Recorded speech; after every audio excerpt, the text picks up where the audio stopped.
Good morning, Armor Down. Glad you're here. Today, we're going to talk about resilience. What makes resilience? What makes an individual resilient?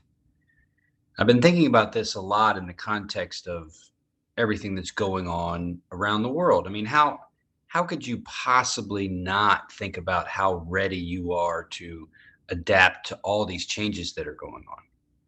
And so, one of the things that has helped me understand resilience is to think about how the military has tried to develop resilience in its fighting force over the past 20 years of being in combat since 9/11. And so, one of the things that the military has made really significant on the front end, because like this is the soldier in service, is an emphasis on the physical, the spiritual, the social, the familial, and the mental. So these are these spaces that the military wants the soldier, the service member, to put a little attention on. Now, on the other side of the service member experience into the veteran experience, the VA has an understanding of that same kind of thing, but at the VA, they talk about resiliency organized around mindful self awareness. And so they look at the same kind of spectrum: mental, physical, spiritual, familial, social, economic. They look at the same kind of thing, but they add this element. They add this mindfulness element, and it's mindful awareness. The reason why they add and emphasize mindful awareness is because part of what makes us resilient is our ability to adapt to change. And that's change over time, like over months and years, but also change inside the moment. And so in a combat environment, you adapt to change, based on your military training, and its reaction is quick, and your leadership tells you what to do, and you survive. As an individual working in a different time frame, kind of in the civilian world where time is different, the emphasis is on having this internal awareness that gives you kind of a way to, like, okay, here is my choice mechanism. That's mindful awareness. And here is where I understand where to put those choices. Okay. So if I'm really falling off here, by that I mean kind of tilting into a spectrum that's kind of dragging you down, causing a sense of doubt, worry, and fear. Okay, what do I do? First, you got to notice it. Okay, awareness. That's the mindful awareness. And then it's okay, how do I bring this back up? How do I bring this kind of sense of self back up into a place that is ready to go, that is optimistic, that is at a greater sense of peace and harmony? And so the way the military looks at resilience is it sees you as multiple facets. There's multiple aspects of your life. The way we want to really cultivate awareness of those things is through mindful awareness. You got to kind of know what to do, know what's going on. And so I just want to, just kind of lay that onto the four bells. So when you think about the four bells, okay, you're thinking about how you can, one, recognize the internal environment for what it is. You recognize what's going on inside of you. It's something that's readily accessible for you. Once you recognize it, bell one, taming it, bell one, coming into the present moment, here's what's going on. You move out of the realm of possibility. Okay, it's the possible this, possible that. You move into the present moment. Okay, so you're in the present moment. All right, I'm focused on the present moment. Next, it's okay, let me interact with what's there. That's bell two. Let me interact with what's going on, because whatever's going on, if in your thoughts or in your emotions, has a sensational quality to it.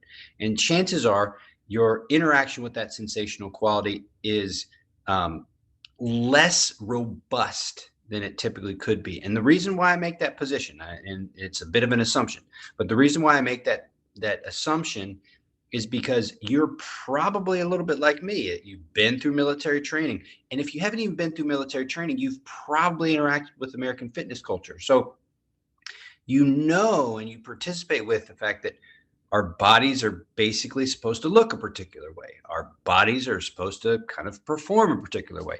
The way we treat this, the way we kind of enhance our body is by routines. And a lot of these routines are predicated on kind of an external objective, reaching a goal, reaching a this, looking at this, looking at that.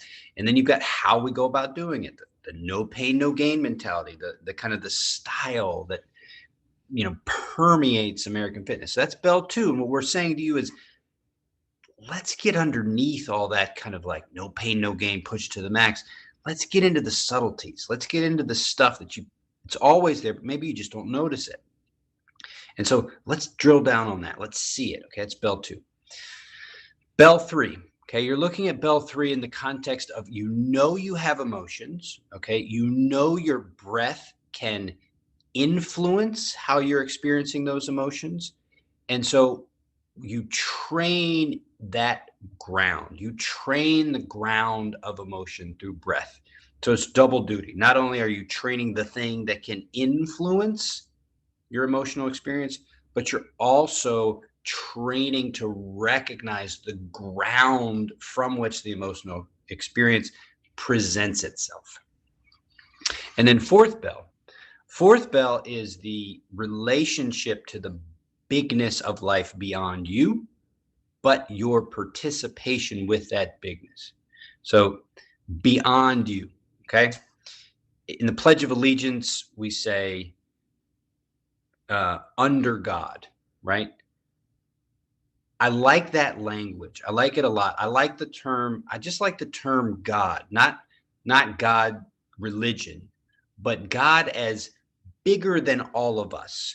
Even in our most powerful form, God is still bigger than us. The universe is still bigger than us. The creator is still bigger than us.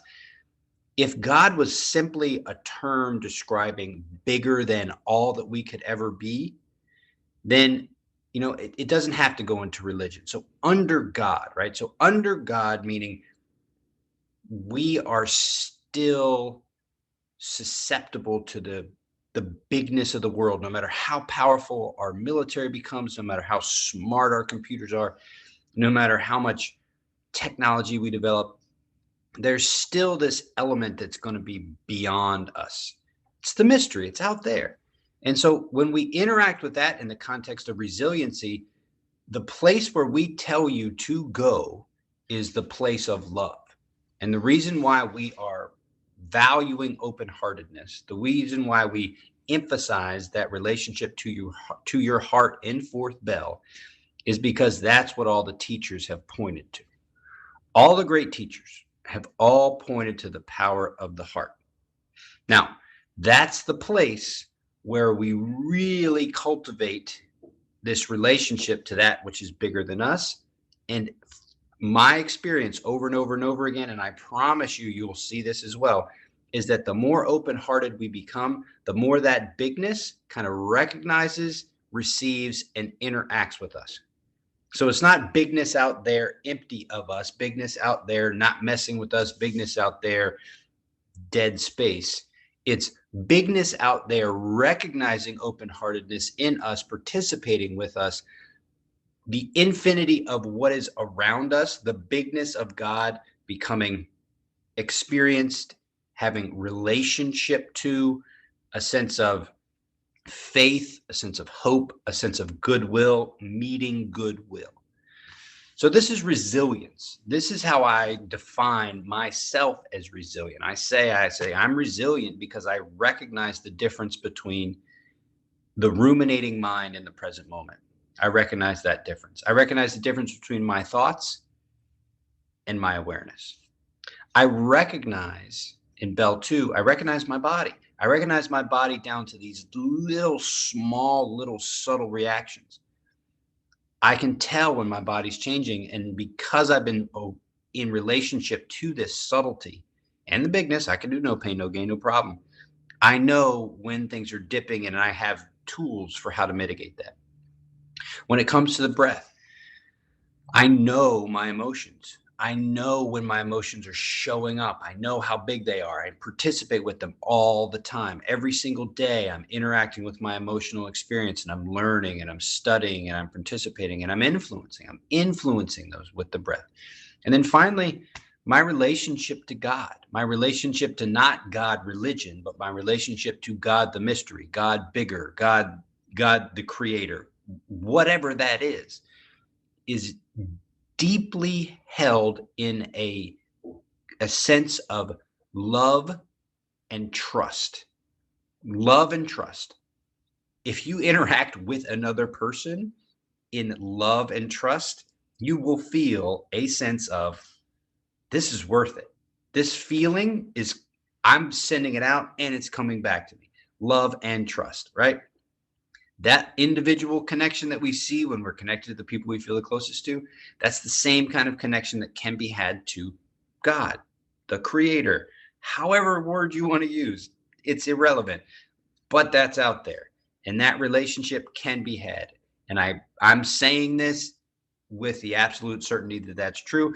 Now, I can't necessarily prove it, but I can say to you that I experience it every day, all the time, this sense of, wow, it's not just me in dead space. There's love everywhere. And I want to connect to that. So that's how I would answer the question, how I'm going to be resilient, or how am I resilient? And I encourage you to ask yourself the same question and also to practice it. So let's do 4 bells.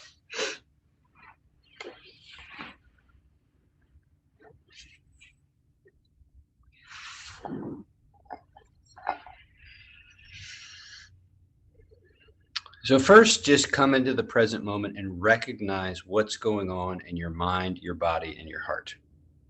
So when you think about your mind, kind of where's your mind at? Is it thinking about something you coulda, shoulda, woulda done, or is it thinking about something you need to do, or what's next? And don't try to change it yet. Just notice what's going on in the mind. Now notice what's going on in the body. Is the body talking to you in any way? At the very least, we'll be talking to you about comfort, or if you already feel comfortable, that's good too. So it's a sense of your body's talking to you with a sense of peace and stillness. Next, your emotional experience. What's the feeling in your emotional self? What kind of emotions are you feeling right now? And you don't necessarily have to be feeling any emotion, just checking in. You kind of ask yourself, am I feeling any emotions right now?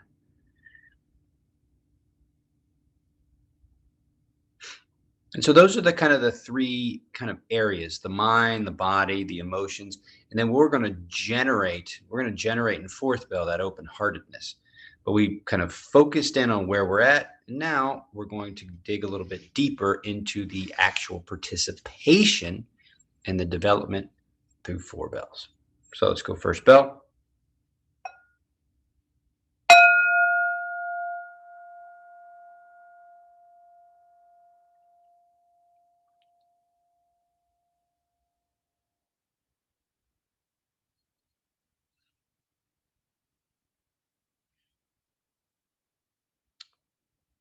Right around me, like if there was a, a bubble that extended out around my entire body with a circumference of like 1 foot. So like a 1 foot circumference all around me. If I just focus on the direct surroundings, there's silence.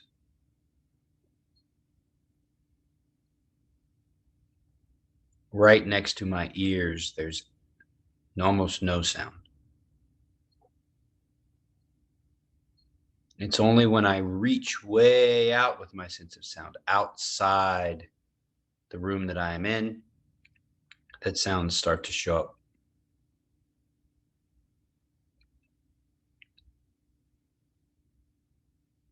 Surrounded by quiet. I'm going to shift my focus to smell.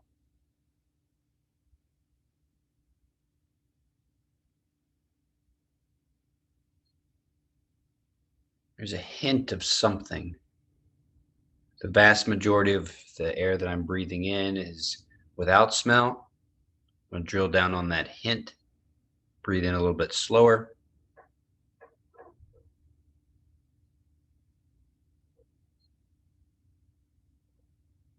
There it is again, kind of the tail end of the inhale. There's this little hint. It's, I guess it may be cardboard, but there's something else in there.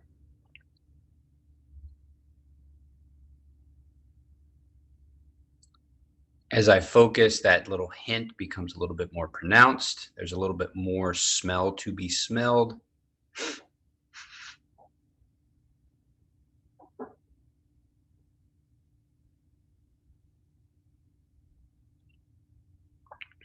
Okay, now I'm going to shift from smell into touch. So I'm going to go kind of follow my skin from my neck down. So first I'm going to start at the neck. So noticing neck.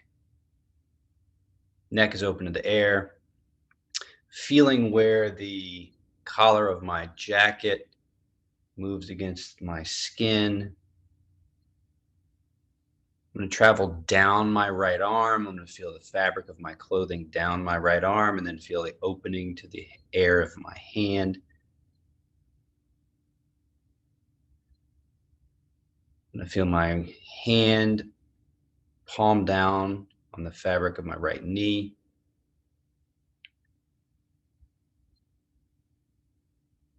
Notice how the left arm under the fabric of my clothing has a little hint of chill to it. Send my attention over there.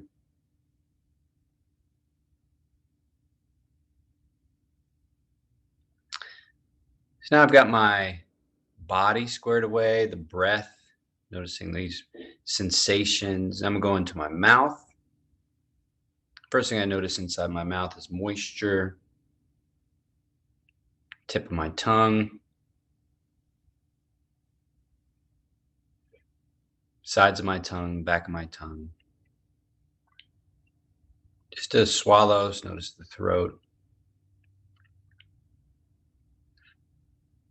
Just a deep dive into what the present moment, what the senses present in the present moment. And then we'll go to bell 2.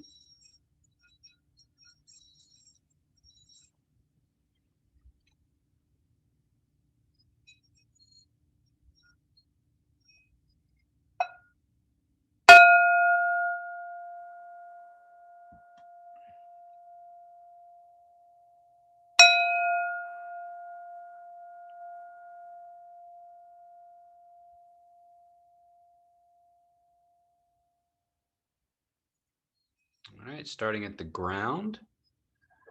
Just going to notice the pressure of my body on the ground.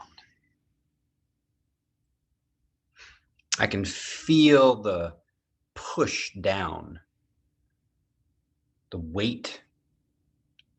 I notice how my feet are organized underneath me. I also notice where there's a little bit of discomfort. So on the left ankle, I'm doing kind of a crisscross applesauce here. The left ankle has some sensation where kind of the flex of the foot or the extension of the foot, a little bit of pressure on the left joint of the ankle. A little bit of pressure, a little bit of just slight discomfort on the outside of the left hip. The pressure of my body weight on my buttocks on the cushion. So I'm just going to kind of move around, noticing those edges, noticing the edges, the slight discomfort, which is it's not a bad thing. That's the edge. That's your body talking a little bit. Now it could be talking and just whining, and that's where you can kind of lean into that and say, hey, this is just the posture we're developing into. Now, if it's uncomfortable, if the body is kind of really talking like, I don't like this, I don't like this, I don't like this, I don't like this, I don't like this, I don't like this, you really want to listen and you want to say, okay, well, let's find a more comfortable position. Okay, from there, I'm going to go to the pelvis. Now, a little bit of imbalance, so I can feel my body weight not totally balanced on the cushion. So I'm just going to kind of shimmy. I'm going to move around on my kind of rear end, which is going to kind of even out the cushion underneath me. Nice. And now I'm going to kind of lean backwards and lean forwards. If I lean back too much, I notice a lot of talking in the inside hips. So in the groin. So I don't want too much talking. I want the body to be basically at ease, at rest, at peace. Not a whole lot. All right, so find that not a whole lot. Not a whole lot of activity, not a whole lot of sensation, not a whole lot going on. Okay, so I got that at the core, or at the pelvis. Now from there, I'm going to go up to the core. Now the core is just an ever-evolving space. And so the easiest way to interact with the core is just notice if there's any tension in the muscles.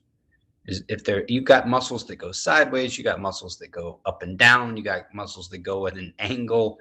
I mean, the core is just a complex space. So what you want to do is spend a little time at the core and just kind of play around.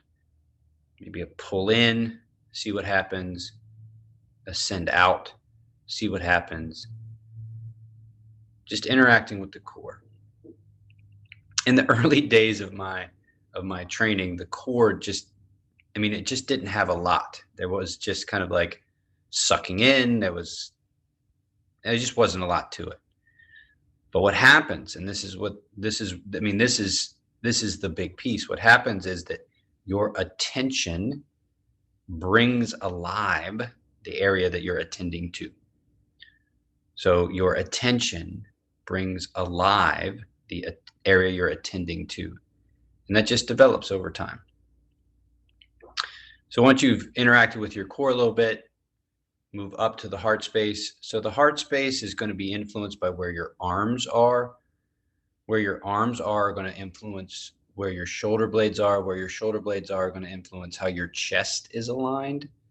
So spend a little time noticing where your arms are kind of in relation to the rest of your body.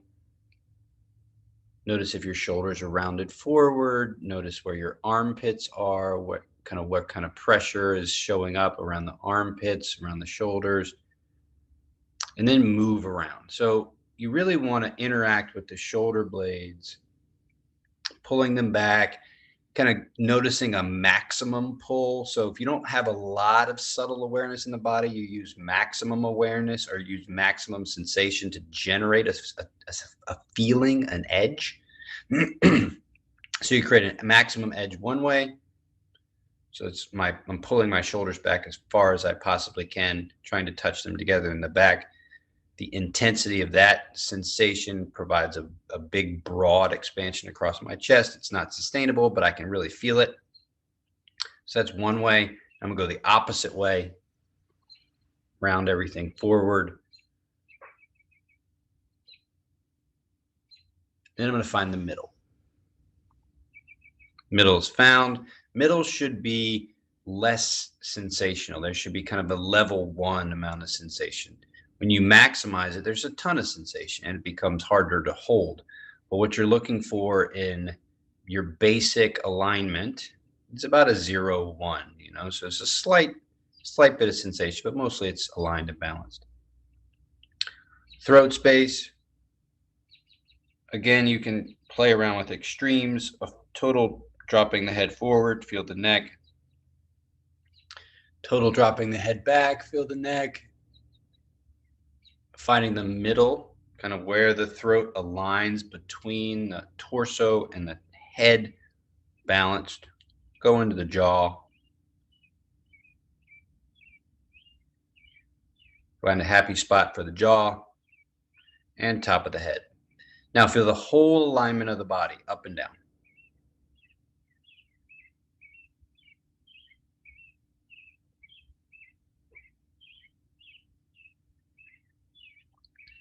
Okay, let's go into third bell.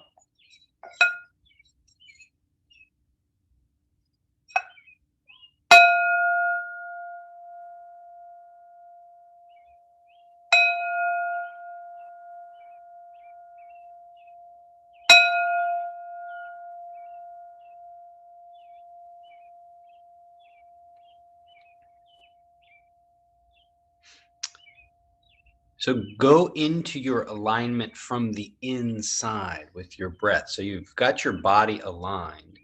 So just notice your breath moving inside your alignment. So the breath exists inside the body. The movement of the breath is inside the body. So the breath is moving around. Your normal breath patterns are creating movement inside of you. That movement is ever present, it never stops. And so at first, all you got to do is just notice it. Notice its location, its intensity, its direction, depth, and size, giving the experience of the breath language. I interact with a lot of people like, I don't know how to talk about my breath. I'm just breathing. Well, you can talk about it in terms of the qualities of its experience in the present moment. Lids, location, intensity, direction, depth, and size. You want to really study your breath. Notice how it moves. Notice what it feels like. Lids, language of lids. And the more you notice it, the more you'll experience the experiences that show up. It's the coolest thing in the world.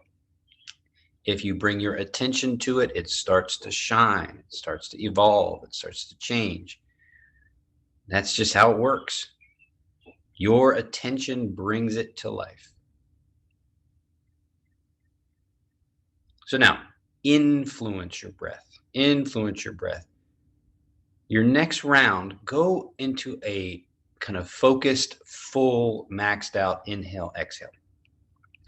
Just see if when you go into a slow maximum inhale, you feel any aspects of your inner self, the alignment inside moving around. So you might feel muscles shifting. You might feel little pops. You might feel little shifts or changes. But by the time you get to your full inhale, you'll feel the edge of your inhale. You'll get to a place where you can't inhale anymore. Just study that edge for a moment. What does that feel like? When you're at your full inhale, do you feel your shoulders up around your ears, and can you relax them? If you're at full inhale, are you holding or clenching anywhere, and can you release that? If you're at full inhale and you start to feel a sense of the body wanting you to exhale, can you exhale slow and feel that sense of that sense of release? Just spend a little time with the edges here.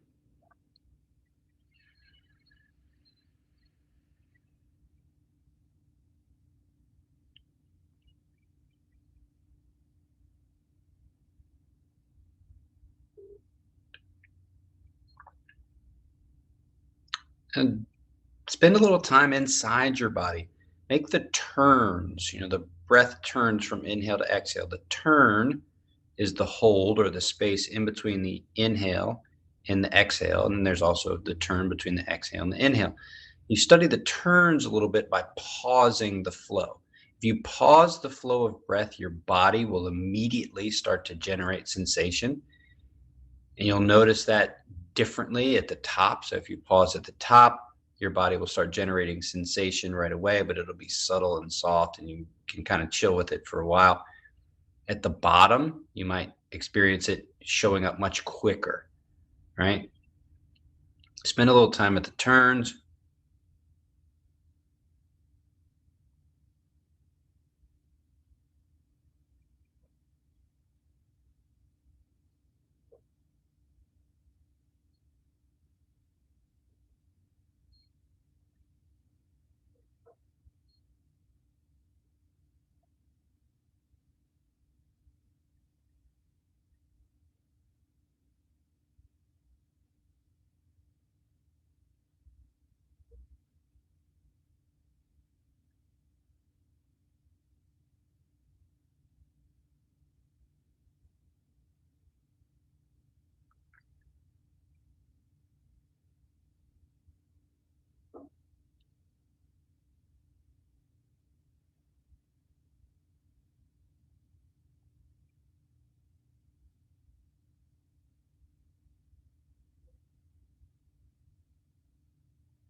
Bring yourself back to kind of a normal participation with your breath. Again, just noticing its lids.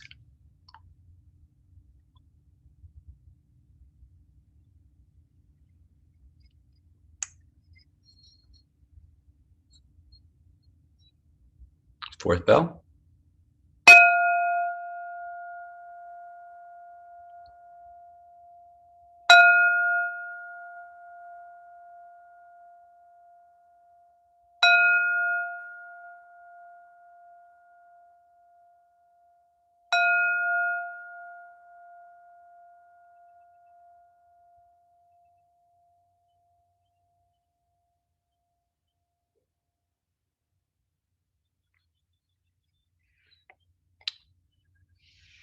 So let's go into our relationship to the suffering that's going on in Ukraine and visualize whatever shows up in your mind.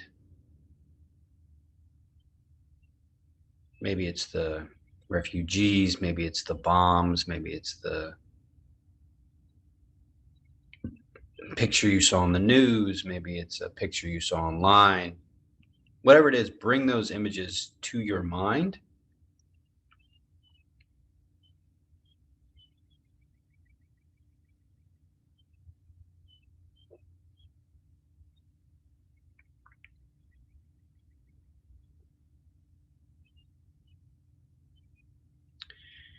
And then from your mind, travel in your own body, travel down your head. You can visualize it or just try to travel from your mind. Feel your throat.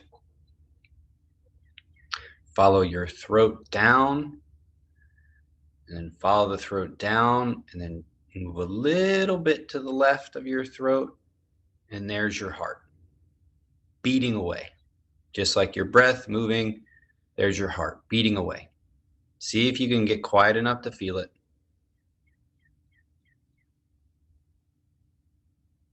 If not, doesn't matter. The key is just focusing on the space. If you can feel your heart, see if you can soften around your heart and feel the movement of your heart through the movement of the swaying of your body. So your heart is like sending ripples through your body. The soft tissue of your body, the alignment of your body is so soft that the movement of your heart moves the rest of your body.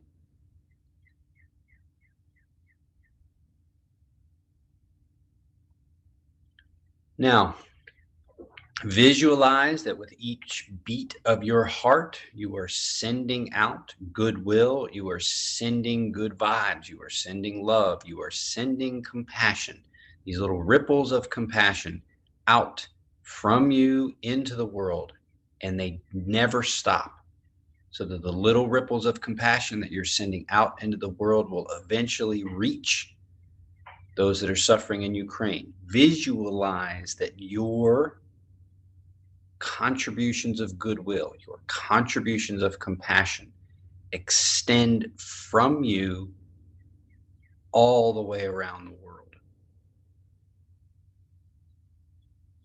Your compassion matters, your goodwill matters, your open-heartedness matters. Send it out. Send it out with pride. Send it out with warmth.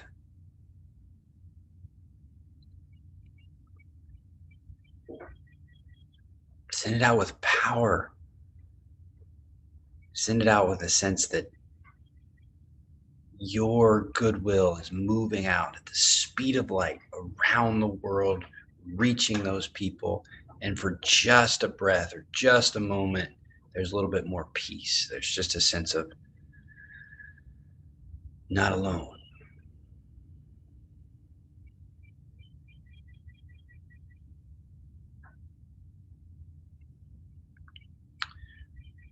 When you're ready to finish, take 2 rounds of inhale and exhale. Second exhale brings you out of the practice.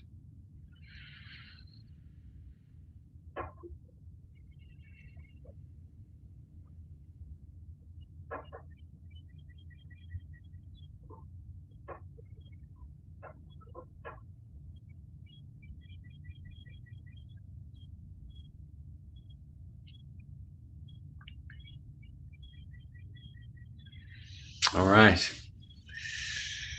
Good training. Good training. Man, it's just the neatest. It's the neatest. I felt my heart just kind of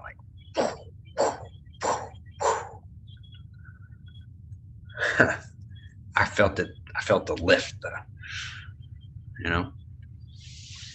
All right. All right. Good job. Good job. Good training, Armadale. Good training. Oh, good training.